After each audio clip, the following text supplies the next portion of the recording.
So just before the segment, in the last segment, we were talking about some of these amazing places you've been. I can't think of a better way to have a vacation than to go someplace that you've never been before and just put on a cloak of the environment, especially if it's time set, like you were referring to these places that look like they have been for hundreds of years. That's fascinating. So when people want to do this, again, they go to the website and they, I guess, get prepared for where they want to go, get information. It's the world's first directory of historic hotels, inns, and bed and breakfast. That's got to be amazing. A lot of work to do that. And, the comprehensive directory of novels and mysteries. I can just feel people putting on this and getting the excitement back and traveling again. Well, and certainly you want to get local guides. So we have a Viator directory also, and that is a place where you can get walking tours and local bus tours all around the set. So the first thing that I would tell somebody is plan to do a citywide bus tour or walking tour the first day so that you get a real good feel for it. And then you know what you want to go back to. And here's a really important tip. When you are on a trip, don't hang at the back when you have a tour guide. Go stand at the front and ask questions. Give in to your curiosity.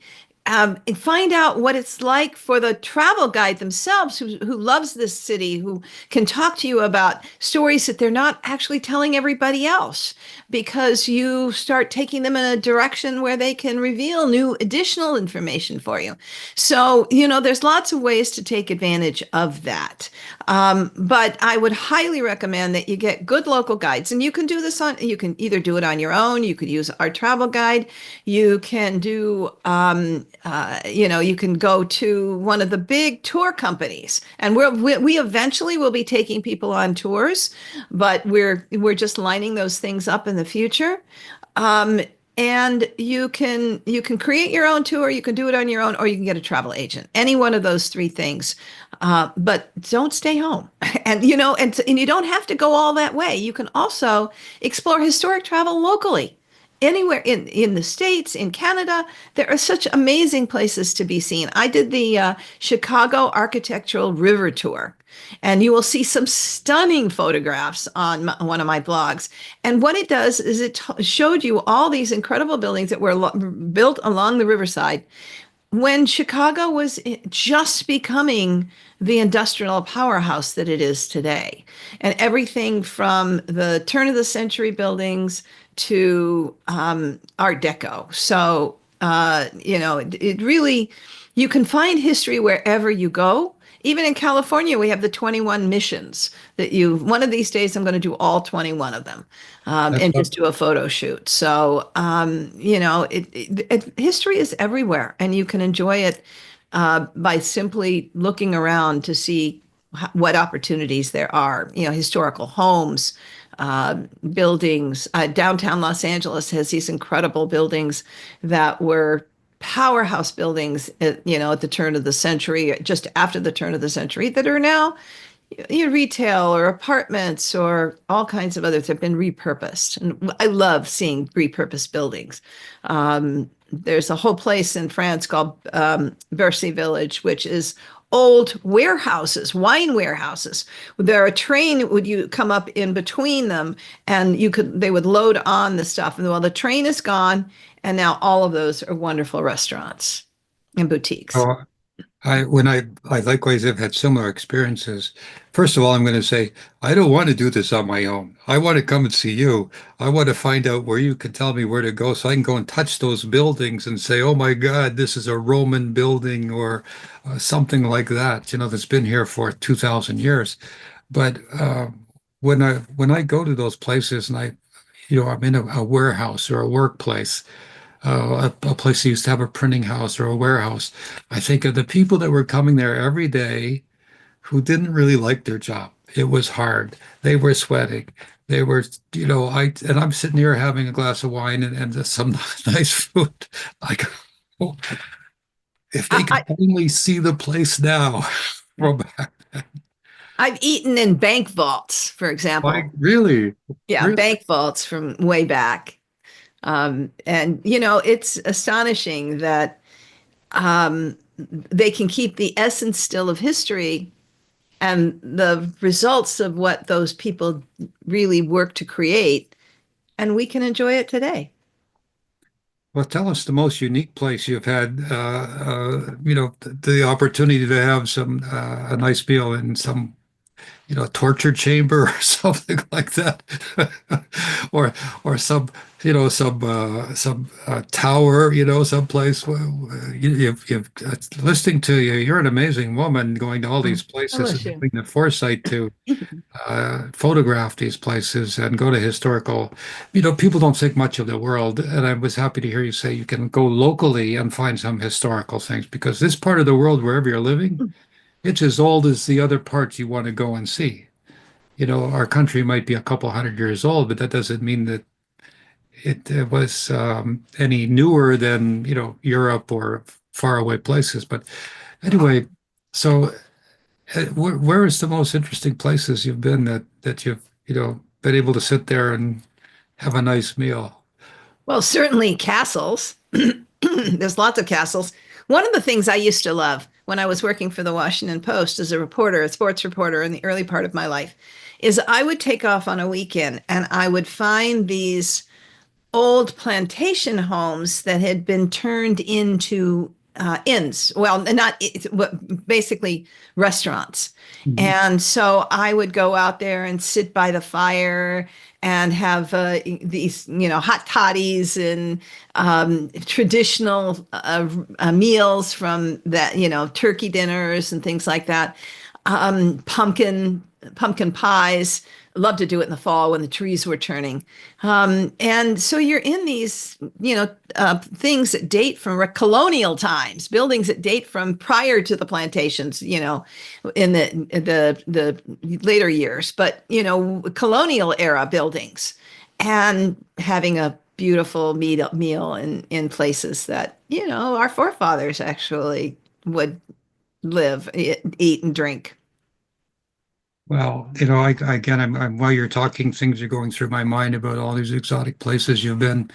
So, but also the people, that you meet. Do you find them, like engaging and entertaining, and they're willing to talk about their past and their city or place? And that must be something if you're on a vacation or you're taking a tour. I'm always a little apprehensive about people. We always are. But so how do you find these wonderful people? I mean, it's a rhetorical question because if you've already got a guide going and you've got people there, it's kind of easy to take. So how can we encourage people to do that?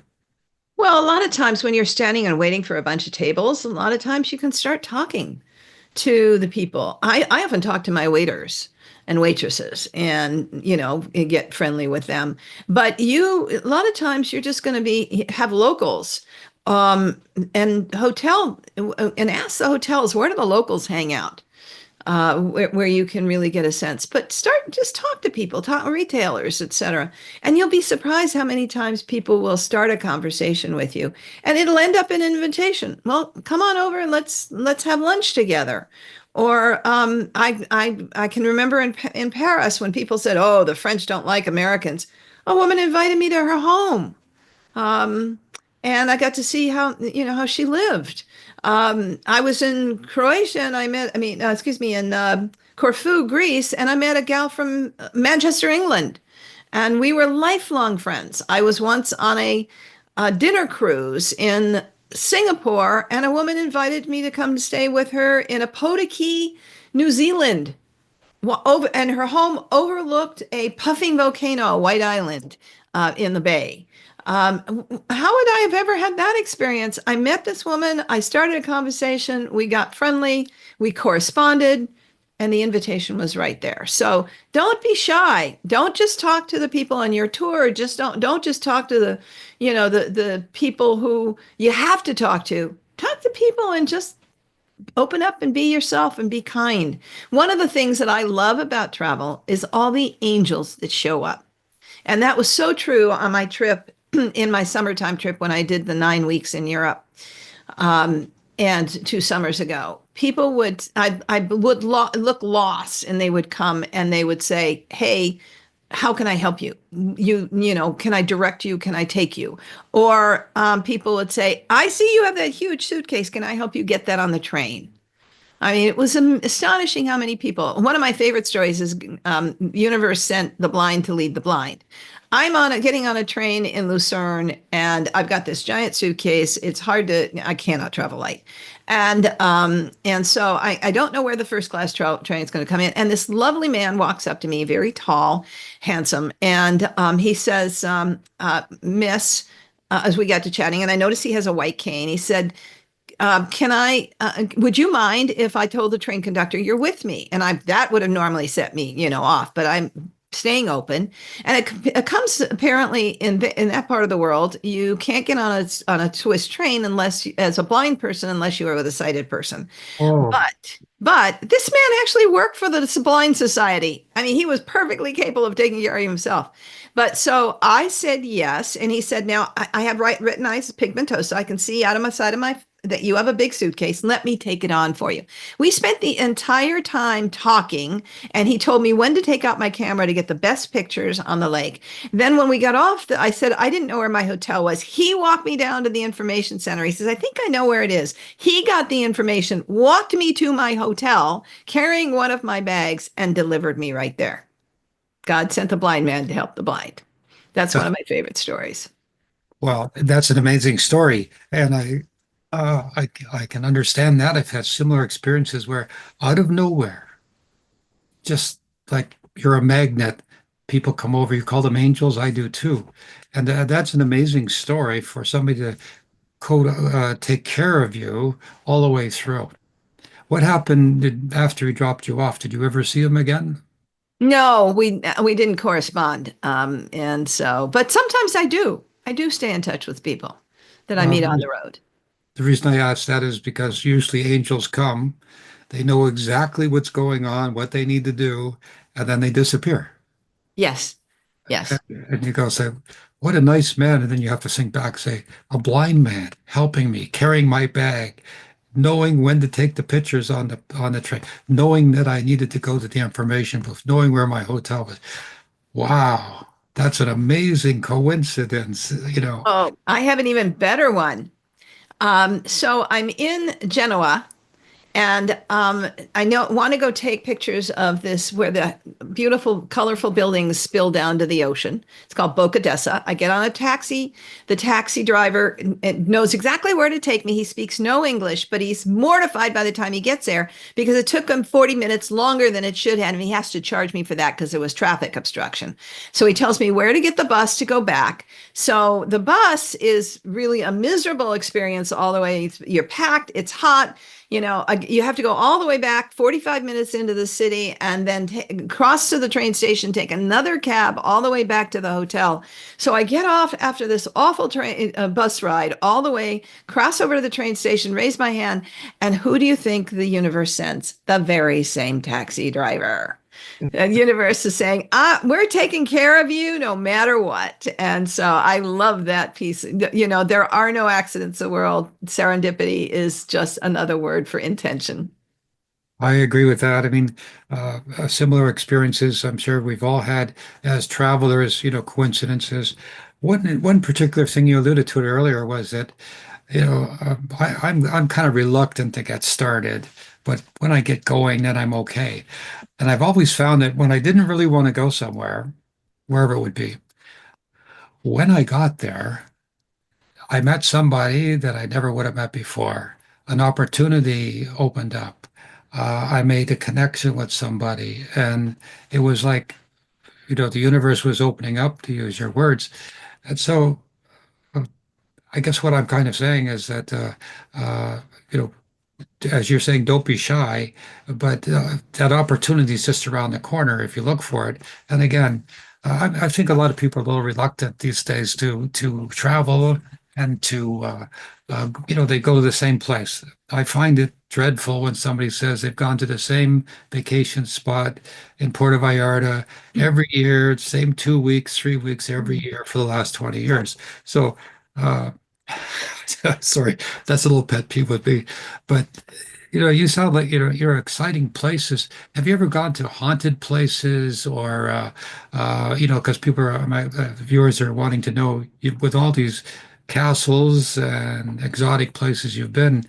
There must be some mysterious happenings there. Maybe you've gone to some religious places where coming Easter's coming up, or maybe you've had some spiritual awakenings or experiences. Not to put you on the spot, but have you ever been in such exotic places or haunted places or? Well, I think haunted, yes. There's a courthouse down in San Diego in Old Town that is one of the most haunted places in Southern California. And you can just feel it. It's extraordinary. But you can, I mean, some of the great places are take the ghost tours in New Orleans, particularly. Oh my goodness. Boy, you can really feel that. It's just so evocative. And I think that well, I'm certainly a believer in just the people transitioning, over the veil. They're still around, and but they're not necessarily beings to be feared. And so for me, it's fun. It's embracing, those that have passed, and they still have a story to tell. So that's a fun of it. So. Well, I thank you for letting us know, and everybody that's listening. Ghost tours. This sounds like an amazing opportunity if you have any inkling to do any research that way. So, just before we take another break, where could people get a hold of you? These amazing offerings that you have for people. How can they get a hold of you? Well, the first is that they should come to thehistorictraveler.com. And they can reach out to me at jackie@jackielapin.com. But I also want to tell you, Douglas, that I actually have a guide that people can take advantage of. And it's called 20 International Cities, where you can immerse yourself in history and the books that make you feel as if you lived it. And you can go to thehistorictraveler.com/guide and get that. Again, that's thehistorictraveler.com/guide. And grab that. I mean, because it's going to give you wonderful guidance as to which cities you might like to visit and things you might have overlooked in the cities where you've been. Sounds like you could have it in hand wherever you're traveling and on the spot make decisions where you're going. We'll be right back after a short break.